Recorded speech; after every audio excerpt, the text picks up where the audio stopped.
하나님의 아들이라 일컬음을 받는 자라는 제목으로 함께 말씀을 나누고자 합니다. 로마서 오늘 읽을 말씀은 7장, 8장, 9장, 3장에 이르릅니다. 7장에서는 남편이 있는 여인은 남편이 살아있는 동안에는 남편의 법에서 벗어날 수 없습니다. 하지만 남편이 죽게 되면은 그 법에서 자유롭게 되는 것처럼 우리가 율법 안에 있을 때는 율법 안에서 벗어날 수 없는 자입니다.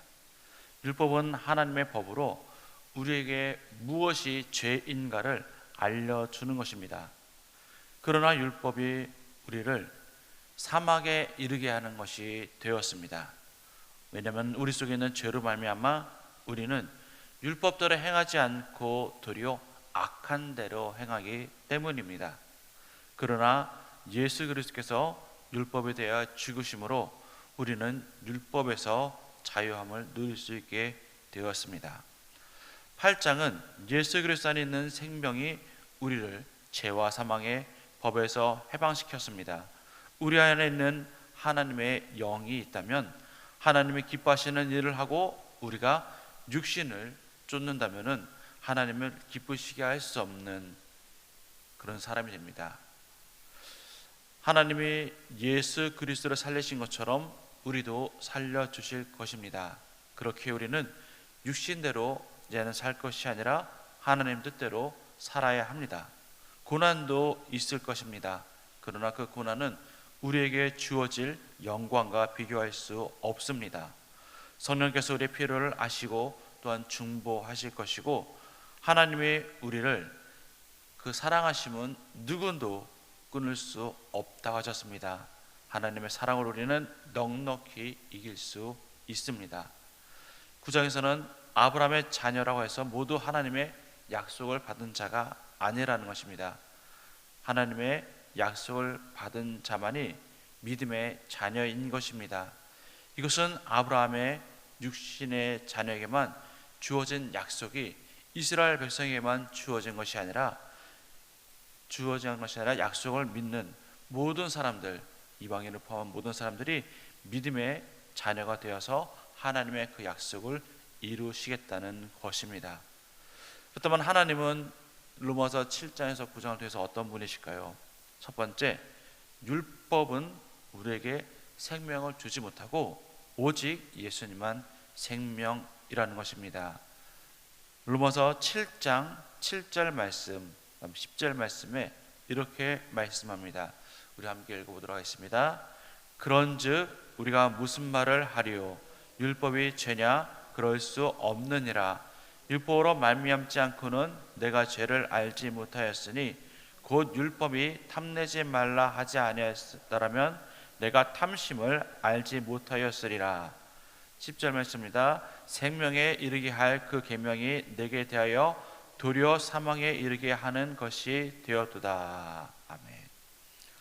우리는 대한민국 국민으로서 우리 대한민국의 헌법을 우리는 지키며 살아야 합니다. 그것이 우리가 지켜야 하는 그 규범인 것처럼 또한 우리 하나님의 자녀로서 하나님을 믿는 자로서 우리는 또한 율법을 지키며 살아야 합니다. 그것이 하나님의 뜻이기 때문입니다. 이런 율법들은 왜 우리에게 주어졌느냐? 우리가 하나님 뜻대로 살기 위해서 무엇이 잘된 것이고 무엇을 하지 말아야 될 것이고 하나님의 기뻐하시는 것은 어떠한 것인지 알려주는 그런 법들입니다. 하나님의 율법에서 우상을 섬기지 말라, 부모를 공경하라, 내 이웃을 사랑하라, 안식일을 지키라 하는 것처럼 우리가 해야 할 것들, 해야 하지 말 것들을 알려주는 것입니다. 그럼 우리가 하나님을 더 사랑할 수가 있고 하나님께서 하지 말라는 것을 하지 않음으로써 우리는 죄를 짓지 않을 수가 있다는 것입니다. 우리는 이 계명을 통해서 우리가 무엇을 잘못하고 있는지 우리는 또한 깨달아야 할 것입니다. 그러나 우리는 이 계명을 다 지키며 살 수는 없습니다. 왜냐하면 우리는 죄인이기 때문입니다. 그렇다면 하나님께서는 우리를 죄인으로 만들고자 이 율법을 주신 것일까요? 그렇진 않습니다. 하나님께서 율법을 통해서 하나님을 사랑하라, 이웃을 사랑하라, 하나님을 어떻게 사랑하는지 알게 하셨지만은 그것보다 하나님은 우리가 이 모든 것을 할 수 없는 죄인임을 알게 하신 것입니다. 우리는 우리의 힘으로 이 모든 것을 지켜 행할 수 없다는 것을 우리는 고백해야 합니다. 그럼 우리는 무엇을 붙들어야 할까요? 오직 우리를 구원하실 수 있는 예수 그리스도를 붙들어야 합니다. 그렇기 때문에 하나님께서 자신의 아들 예수 그리스도를 우리에게 보내심으로 그를 우리를 대신해서 십자가에 죽게 하셨습니다. 예수님으로 말미암아서 우리는 모든 것이 이제는 죄가 없다는 자로 우리는 불려지게 되었습니다. 예수님께서 살아나신 것처럼 우리도 또 동일하게 예수님으로 인해서 영원한 삶을 누릴 수 있는 것입니다. 두 번째, 하나님은 모든 사람에게 구원을 베푸시길 원하십니다. 로마서 9장 25절 26절 말씀에 이렇게 나와 있습니다. 함께 읽어보도록 하겠습니다. 호세아에 그래도 이르기를 내가 내 백성 아닌 자를 내 백성이라 사랑하지 아니한 자를 사랑한 자라 부르리라. 너희는 내 백성이 아니라 한 그곳에서 그들이 살아계신 하나님의 아들이라 일컬음을 받으리라 함과 같으니라. 아멘. 하나님은 모든 사람이 하나님의 자녀가 되길 원하십니다. 유대인들은 자신들만이 하나님께서 선택한 자들이라 하나님께서 구원을 베푸실 자라고 그들은 여겼습니다. 그러나 하나님은 이스라엘 백성뿐만 아니라 그들을 통해서 온 인류가 구원을 받기를 원하셨습니다. 오늘 이 로마서는 로마에 있는 교회들에게 쓰여진 편지입니다. 고린도 교회, 에베소 교회, 빌립보 교회, 데살로니가 교회, 갈라디아 교회는 바울이 그곳에 직접 가서 복음을 전함으로 세운 교회입니다. 하지만 골로새 교회, 이 로마 교회는 바울의 복음을 직접 전하여서 세운 교회가 아닙니다. 그럼에도 불구하고 왜 바울은 자신이 세운 교회가 아님에도 불구하고 이 편지를 통해서 그들에게 복음을 전하려 했던 것일까요? 그것은 로마서 1장 11절 말씀에 이렇게 나와 있습니다. 내가 너희 보기를 간절히 원하는 것은 어떤 신령한 은사를 너에게 나누어 주어 너희를 견고하게 하려 함이니. 그렇습니다. 로마 교회가 믿음에 분명히 서 있습니다. 그럼에도 불구하고 그들이 이 복음을 통해서 이 로마서를 통해서 그들의 믿음이 더욱더 단단해지기를 원했던 것입니다. 로마 교회의 상당한 수는 이방인들입니다. 유대인들이 일부가 있었지만은 이방인들이 더 많은 수를 차지하고 있습니다. 로마 교회가 어떻게 해서 세워졌는지 우리는 성경에 통해서 정확히 알 수는 없지만은 예루살렘 성전에서 오순절에 모여서 기도할 때에 그때의 제사들을 통하여서 복음을 들은 자들이 다시 고향인 로마에 가서 또 교회가 세워졌거나 혹은 예루살렘에서 핍박받는 그리스도인들이 로마로 가서 그래서 교회가 세워졌다고 봅니다. 그래서 그곳에 있는 사람들이 정확한 복음을 듣지 못했다 생각해서 이 바울은 이 복음의 정수인 이 편지를 통해서 그들이 정확히 복음을 알고 하나님 뜻대로 살기를 바라는 마음에서 이 편지가 쓰여졌습니다. 오늘 조금 전에 읽었던 호세아에 인용한 말씀처럼 하나님은 이스라엘이라는 이유만으로 그들만 구원받는 것이 아니라 하나님을 하나님으로 인정하는 사람들, 곧 하나님의 아들이라 불려지는 모든 자들에게 구원을 베푸시겠다고 말씀하고 있습니다. 로마서 9장 30절에는 이렇게 말씀합니다. 우리 함께 읽어보도록 하겠습니다. 그런즉 우리가 무슨 말을 하리요? 의를 따르지 아니한 이방인들이 의를 얻었으니 곧 믿음에서 난 의요. 아멘. 그렇습니다. 바울을 통하여서 이런 이방 민족들에게 복음이 전해짐으로 인해서 오늘 우리에게까지 하나님의 자녀가 되는 그런 은혜를 베풀어 주셨습니다. 우리는 때로 오해합니다. 내가 예수님을 믿어서 내가 구원을 받은 것이라고 오해하는 것입니다.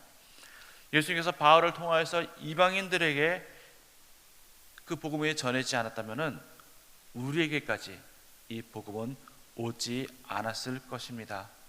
예수님이 복음이 모든 믿는 모든 민족에게 전해지길 원하셔서 땅까지 복음을 증거하라는 그 말씀에 의해서 바울을 통해 그 복음이 우리에게 허락되어졌습니다.